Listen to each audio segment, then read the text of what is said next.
Bonjour, aujourd'hui nous allons vous parler de la guerre du Vietnam, qui s'est déroulée entre 1964 et 1975. Non, Joël, il n'y a pas rapport, là. C'est pas 1900, non, c'est de 1955 jusqu'à 1975.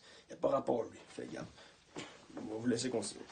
Nous allons tout d'abord débuter par l'implication des USA dans la guerre. Tout a commencé lorsqu'un destroyer américain en croisière d'espionnage dans la zone du golfe du Tonkin est attaqué par des vedettes nord-vietnamiennes. Cet incident fournit au président Johnson le prétexte à un engagement militaire massif contre les Nord-Vietnamiens. C'est un déluge de bombes de tout type. C'est le début de la guerre du Vietnam. À partir de 1965, commencent des bombardements particulièrement meurtriers sur le nord du Vietnam. Le B-52 américain vont déverser plus de 634 000 tonnes de bombes en 3 ans. Bombes à fragmentation, bombes chimiques, gaz au napalm, défoliants pour détruire la couverture forestière du pays. En 1967, on compte plus de 500 000 soldats américains engagés dans le conflit par des moyens colossaux à leur disposition. Par exemple, les hélicoptères. Et les États-Unis ne parviennent simplement pas à venir à bout du Viet Cong. L'armée américaine est rongée par la drogue et la démoralisation. Simplement car le Viet Cong fait beaucoup de victimes chez les Américains. Maintenant, nous allons vous parler du Tet à la vietnamisation de la guerre. L'offensive du Tet. En janvier 1968, les maquisards Viet Cong lancent une grande offensive, dite Offensive du Tet, sur les villes du Sud, les bases américaines, et ils entrent même dans Saigon, pour être finalement repoussés. À l'évidence, et malgré les moyens mis en œuvre, les Américains ne peuvent venir à bout de la résistance FNL, ni de la déterminance du gouvernement de Hanoï. Il va donc falloir envisager une autre chose qu'une solution militaire, et Johnson, le président des États-Unis, ordonne en mars 1968 l'arrêt des bombardements et commence les négociations avec le FNL et le gouvernement de Hanoï. Maintenant, je vais vous expliquer la vietnamisation de la guerre.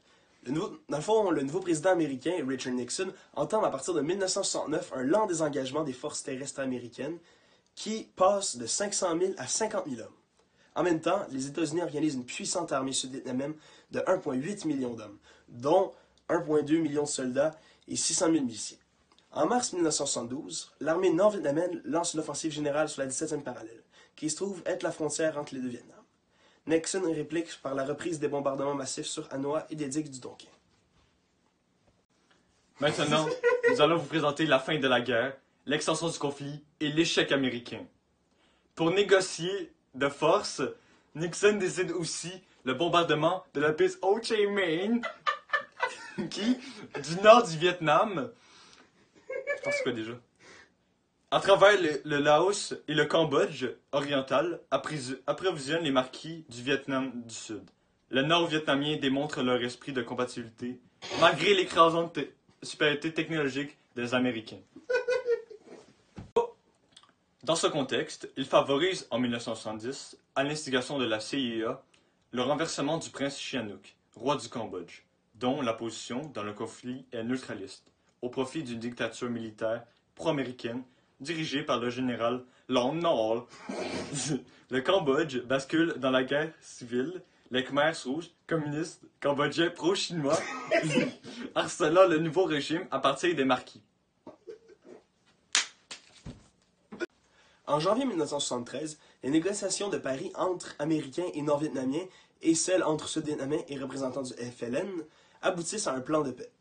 Ces négociations prévoient l'arrêt des hostilités, le départ total des Américains, la coexistence au sud du gouvernement sud-vietnamien du général Thien et d'un groupe composite, communistes, nationalistes, bouddhistes et neutralistes, et la libération de tous les prisonniers de guerre. Mais la guerre continue entre le Nord et le Sud, qui refusent les accords de Paris. Cette guerre a mis aux prises une armée américaine suréquipée et des maquisards Viet Cong sous-équipés mais déterminés. Aux États-Unis, l'opposition à la guerre se développe dans les milieux d'intellectuels libéraux, dans les universités et aussi chez le peuple noir qui y voit une guerre raciste.